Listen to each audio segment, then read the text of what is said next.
August 17th, 1949, 3:09 a.m. Passenger train 412 is approaching the village of Matsukawa, Japan. So far, the journey on the Tohoku main line has gone smoothly, but disaster is only 60 seconds away. For the last 2 months, Japan has been inflamed with railroad terrorism. In July, the president of the Japanese National Railway Authority was kidnapped and run over with a train. Days later, someone tampered with another train, causing it to lose control and crash into a platform, killing 6. And here, someone has removed pieces connecting 2 portions of the track and shifted the rails several feet apart. Disaster is only 30 seconds away. The motive for all these attacks is obvious. Since July, over 100,000 railroad workers have been fired. Between the public and private sector, over 2 million have lost their jobs, while Japan's economy remains shattered by the Second World War. Despair is widespread, and communists have been growing in power throughout the country's powerful trade unions. They were the first to lose their jobs in July. And now, disaster is only...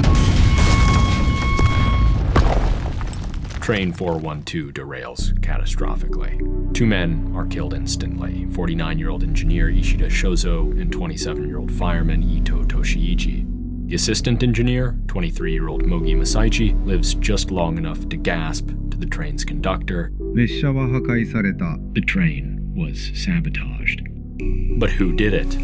20 communists were quickly charged and convicted. Their motive, like I said, was obvious. But why did they have a motive? Why were so many people fired so quickly? And why were communists the first to go? It wasn't a policy the Japanese had decided on. Instead, it was imposed by American authorities who had occupied the nation since the end of the war. Officially, they were there to help Japan transition from a bellicose imperial state into a pacifist democracy. And when the occupation began, that's what they did. But over the last year, that mission faded into the background. Now, America was intent on releasing war criminals from prison, locking up communists instead, and returning Japan's wartime leaders to power, even if it meant using the CIA to fund their political campaigns. So the communists struck back. At least, that's what everyone thought. Except, after 14 years of trials and retrials, those 20 individuals were ultimately acquitted by the Tokyo High Court. The whole thing was a sham. But if they didn't do it, who else had a motive?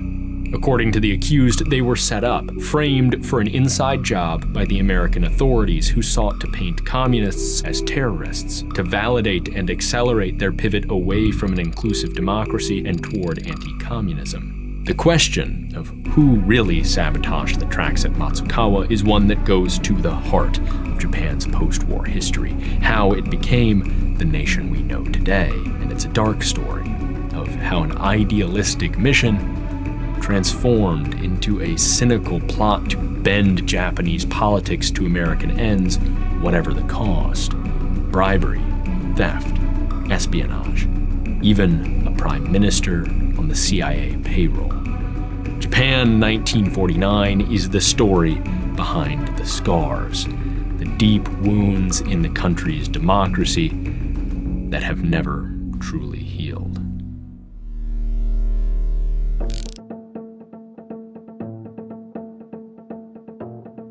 The story of Matsukawa is the story of a battle between democratic idealism and cynical anti-communism. And that story begins with this: the Constitution of Japan, Exhibit A, the idealists' greatest achievement. It was adopted in 1946 by the Japanese Diet, or legislature, but it was not written by them.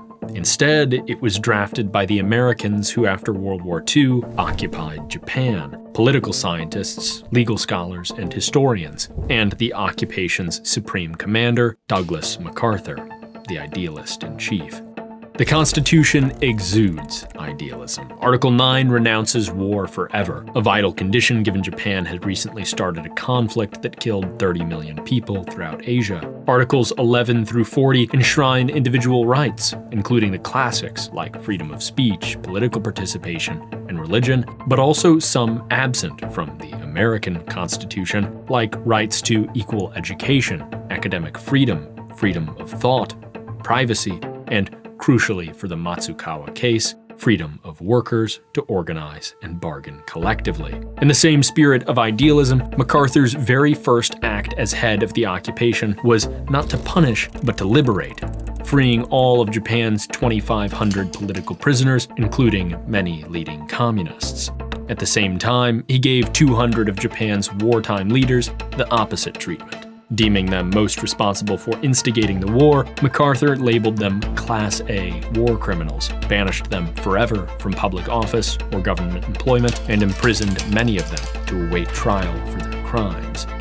Idealism was on the march, but the tragedy at Matsukawa was brewing already, because that idealism had blind spots.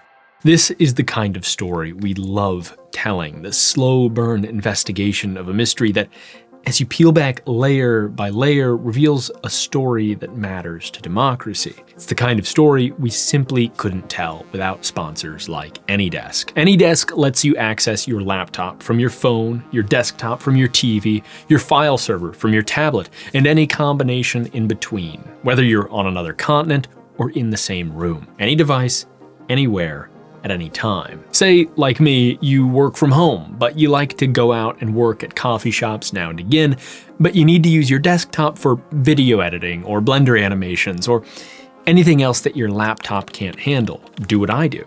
Use AnyDesk and you can work from anywhere. With AnyDesk's proprietary codec technology, you'll experience minimal latency and consistent, crisp visuals even on slower internet. AnyDesk also offers secure, direct file transfers without cloud storage. Perfect for pulling sensitive documents from a faraway computer in a pinch. Imagine you're traveling and you forgot an important travel document on your desktop at home. Boom! AnyDesk lets you grab those files with your phone. Or maybe you've just got an older relative who needs tech help. AnyDesk lets you jump right onto their device and give them hands-on help from anywhere in the world. Best of all, AnyDesk is free for personal use, with custom-tailored plans available for any business or enterprise. So whatever your needs are, don't hesitate. Just visit the link in our description and download it for free. It's available for Windows, Linux, Mac, iOS, Android, Apple TV, and more. Anytime I need to access my computer back home while traveling, transfer large files, or just stream my desktop to the TV while I play Peek with the boys, I use AnyDesk. It's a great service, and it's amazing that it's free for personal use. Don't wait until you're caught in an emergency without your important files. Visit anydesk.com/spectacles to download AnyDesk for free today. That's anydesk.com/spectacles for free. Thank you, AnyDesk. Now, back to Japan. With the Constitution, MacArthur's idealism seemed to be off to a strong start, but the tragedy at Matsukawa was already in the making because that idealism had blind spots. Because MacArthur's idealism didn't stop at politics. He also set about building a democratic economy, which meant dismantling the zaibatsu, or megacorporations, and generally deconcentrating economic power. Conspicuously missing from these objectives in the war-shattered country, however, was economic growth. And so we land at Exhibit B, the bulletin board, the primary means of communication amongst the working class. All over Japan, advertisements for communist gatherings appeared on these boards as newly released party members rebuilt their power. At the same time, MacArthur's democratic economy froze. Growth went flat, and unemployment exploded. In turn, support for the communists grew, catapulting them into leadership roles in Japan's constitutionally empowered labor groups, including the National Railway Workers Union. One former president of a labor group recalled, "MacArthur in the early stages of the occupation didn't merely tolerate, but welcomed the participation of communists in such important bodies as the Central and Local Labor Relations Commissions." It was, of course, merely an extension of MacArthur's and the occupation's democratic idealism. Everyone had a right to participate and express their beliefs. But new centers of power were developing under MacArthur's nose, particularly the occupation's secretive military intelligence unit, G2, headed by MacArthur's close confidant, Major General Charles Willoughby, who was increasingly skeptical about the wisdom of MacArthur's idealism. To Willoughby, the great threat wasn't a resurgence of the militant nationalism that had just caused the war, as MacArthur feared. it was communism. So Willoughby exploited G2's secrecy, went behind MacArthur's back, and began building an anti-communist spy network in Japan. To do that, Willoughby needed expertise, and he needed money. He needed Kodama Yoshio. In China, Kodama hadn't just been a vital intelligence officer in the Japanese invasion and occupation, which killed tens of millions. He'd actually made off with $175 million worth of stolen Chinese gold and diamonds. He was exactly the sort of man G2 needed, but he was also exactly the sort of man MacArthur locked up and branded a Class A war criminal. But by 1948, the ground was shifting beneath MacArthur's feet. Communists were turning the tide in China's civil war, and rumors swirled that a Soviet-backed invasion of Korea was on the horizon.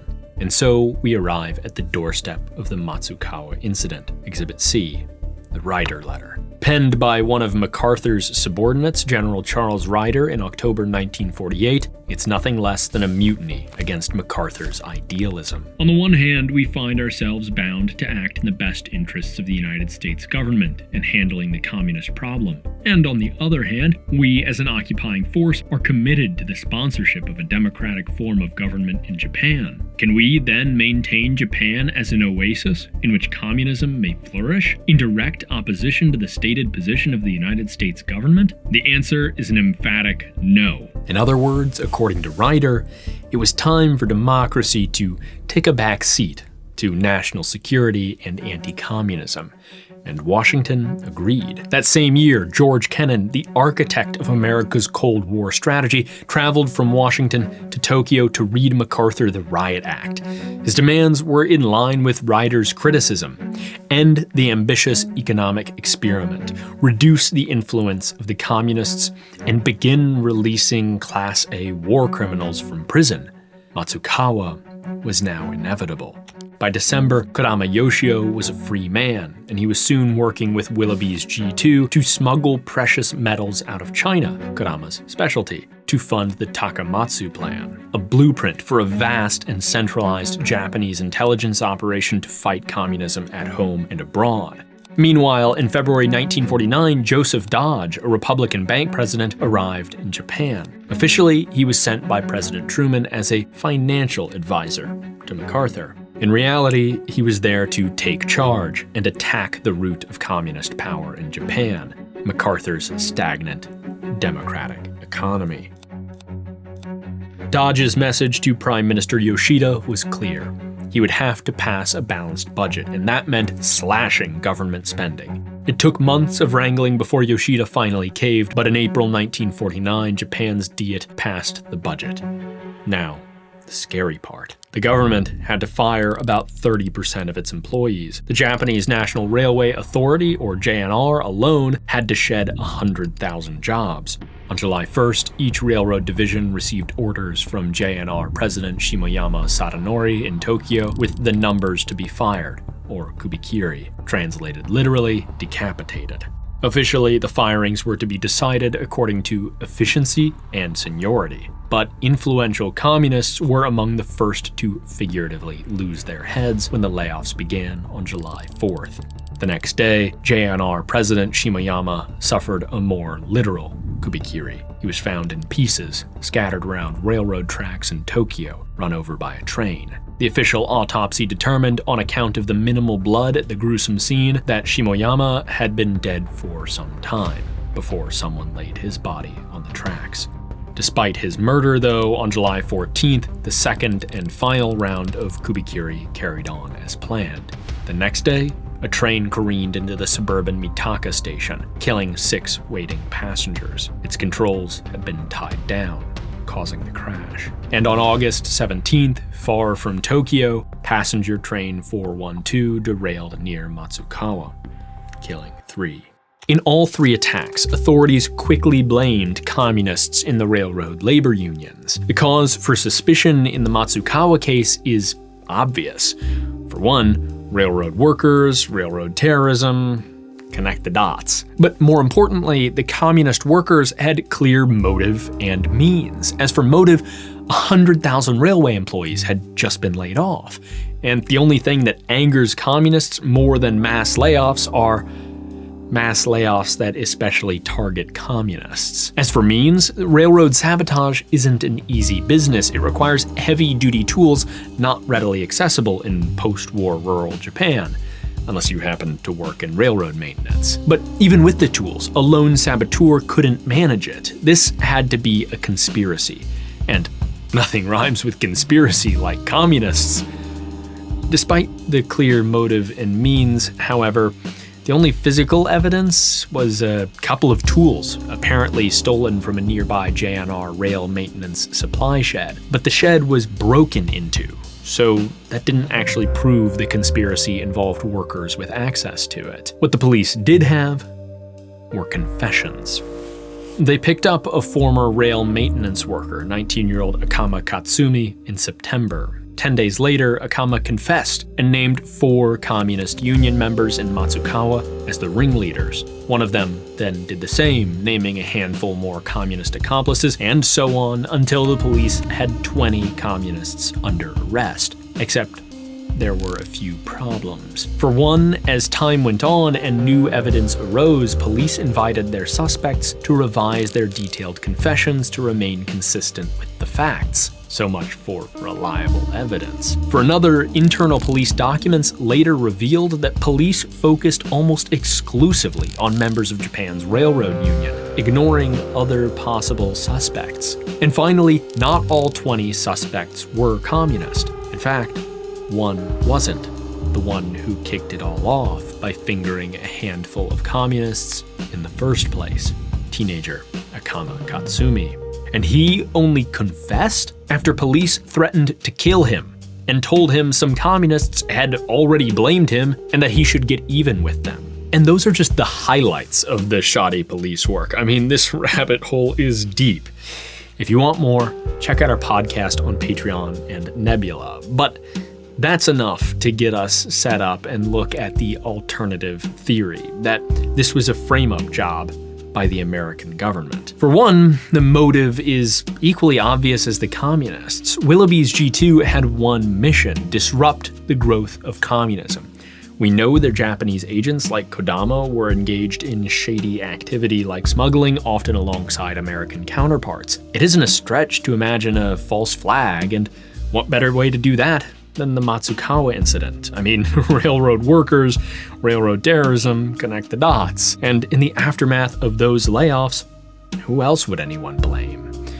Back then, though, almost nobody knew about G2. Back then, nobody knew a thing. There's a reason the case spent 14 years in court, in retrial after appeal after retrial, until the Tokyo High Court finally declared the defendants not guilty. It was a rural investigation with basically zero physical evidence to go off of. As a result, we'll likely never know who sabotaged the tracks at Matsukawa. But today, we do know some things they didn't know then. We know that G2 was building its strength, carrying out clandestine acts far more complex than this, like Kodama's smuggling plot. And we know the cynics like Willoughby couldn't have asked for a better excuse to justify abandoning Japan's democratic experiment and pivoting to anti-communism. Matsukawa, they argued, and most believed, was the culmination and ultimate indictment of MacArthur's idealistic project. Toleration, freedom, corporate trust busting, worker power. They were all mistakes which bolstered communism and inspired terrorism. And today, thanks to the slow declassification of documents, we know what happened next. We know that in 1949, everything changed. In short, the idealists lost, and the cynics took charge, undertaking a secret project to build anti-communist politics in Japan, whatever the cost.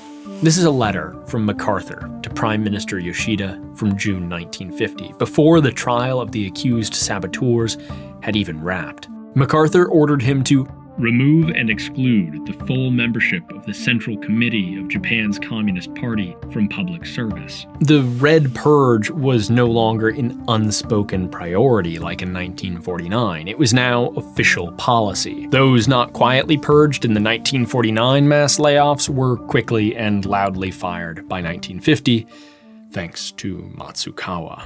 By 1951, as communists were being purged for their politics, Japan's recently freed war criminals were suddenly depurged, permitted to participate in politics once more, a darkly poetic reversal of MacArthur's first steps after the war to free political prisoners and punish war criminals. One of these collaborators was Ogata Takatora, a former top intelligence official in Japan's wartime cabinet and a suspected Class A war criminal. After being depurged, Ogata dove right back into politics, winning a Diet seat as a member of Prime Minister Yoshida's Liberal Party, Japan's main conservative party. His return to high office was swift. By 1953, the year after the occupation's end, he was deputy prime minister. Yet America's war against communism in Japan didn't end with the occupation. It just went underground. This is a CIA memo from 1955 documenting a meeting between a CIA officer and an asset codenamed Pokapon. Pokapon's real name? Ogata Takatora. That's right. Ogata, by now the leader of Japan's ruling political party, was literally a CIA asset, and he delivered huge dividends. In this meeting, Ogata's providing his handler information that only someone in his position at the highest level of Japanese politics could offer. Information about the personalities of leading politicians, the dynamics of inter-party rivalries, and updates on a proposed merger between Japan's two largest conservative parties, the Liberals and the Democrats. Ogata assures his American handler that the merger to consolidate a single anti-communist conservative party is in its, quote, final stages, offers negotiation details, and predicts that he himself will become the first prime minister of this party. Unfortunately for the CIA, however, Ogata died unexpectedly in 1956. Luckily, for them, the roster of Japanese war criminals happy to take CIA money to combat communism ran deep. Next up to the plate was Kishi Nobusuke. Kishi had been imprisoned with Kodama Yoshio, and he was a special case because as a cabinet minister in 1941, he'd literally signed Japan's declaration of war against America. Yet in this bizarro world the anti-communists built, he didn't just return to politics. In 1957, he became the leader of the newly merged Liberal Democratic Party, making him America's most important ally against communism in Japan. That same year, he visited America to play golf with President Eisenhower and throw out the first pitch at Yankees Stadium. We can't say for sure whether Kishi himself was a CIA asset, mainly because there are loads of files on him that the agency still refuses to release. But we do know that it was during Kishi's tenure as leader of the LDP and Prime Minister of Japan that the party and its candidates began regularly receiving huge payouts from the CIA. Tens of millions of dollars were given to the party over the remainder of the 1950s and throughout the 1960s, which funded their rise to power in Japan. It's hard to overstate just how successful this CIA-LDP collaboration was. In the 70 years since the party's founding, it's been in charge of Japan for 65. But as the 1950s drew to a close, it wasn't yet clear just how dominant the LDP would be. On one hand, the economy was finally turning around. On the other hand, the Japanese left seemed to be getting their mojo back. Although the communists were sidelined by the Red Purge, the Japanese Socialist Party was a serious contender in the 1955, 58, and 60 elections. It was this very socialist threat that motivated the CIA to work so frantically to support and fund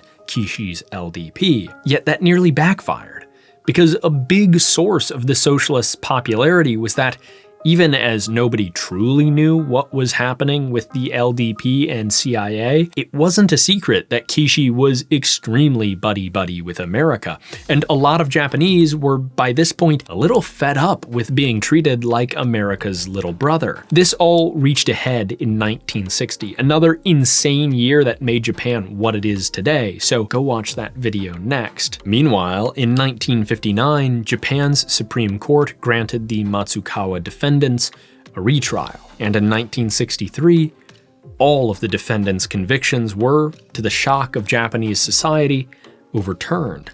They were acquitted on all charges. The defendants, thanks to rights enshrined in MacArthur's Constitution, then sued the government for redress, alleging they'd been intentionally framed at the behest of American officials. Yet they never were able to prove their case. Many government files on the period remain strictly classified. In turn, the Japanese people have been denied any real certainty about who was ultimately responsible for the deep and fatal divisions that plagued Japan in 1949. As such, there remains something unsettled, even warped about Japanese politics today, thanks to this turbulent period and the occupation's dramatic pivot away from idealistic democracy building to cynical anti-communist realpolitik. This pivot was, in some ways, built into the occupation process from the start. Regardless of the can-do, idealistic, and democratic spirit of the initial occupation and the constitution it produced, it remained an occupation. There was always a risk that the needs of Japanese democracy would come into conflict with the interests, whether real or merely perceived, of American officials and national security. That's the nature of an occupation. It's not a democratic process, but something imposed from above by a foreign regime with its own designs. That isn't to say, when we look at the broad sweep of modern Japanese history, that the occupation fell short of everything MacArthur hoped for. Japan today is a liberal democracy. The Matsukawa defendants received their day in court and were ultimately acquitted. Citizens enjoy civil and political rights, freedom to vote in fair elections, and a high standard of living in a market economy. But Japan's politics remain dominated by a single party, despite its unpopularity, despite many scandals. Perhaps because in the formative years of Japan's democratic culture, it was stunted, as clandestine American operations intentionally smothered political competition and produced a regime more tolerant of secrecy and corruption than of ideological diversity and disagreement, those essential qualities of a healthy democracy. For more like this, watch our 2 other videos on Japan's insane formative years, 1932 and 1960, and consider supporting our efforts to tell more stories that matter to democracy by patronizing our sponsor AnyDesk, grabbing some merch, or joining our Patreon. And as always, thanks for watching.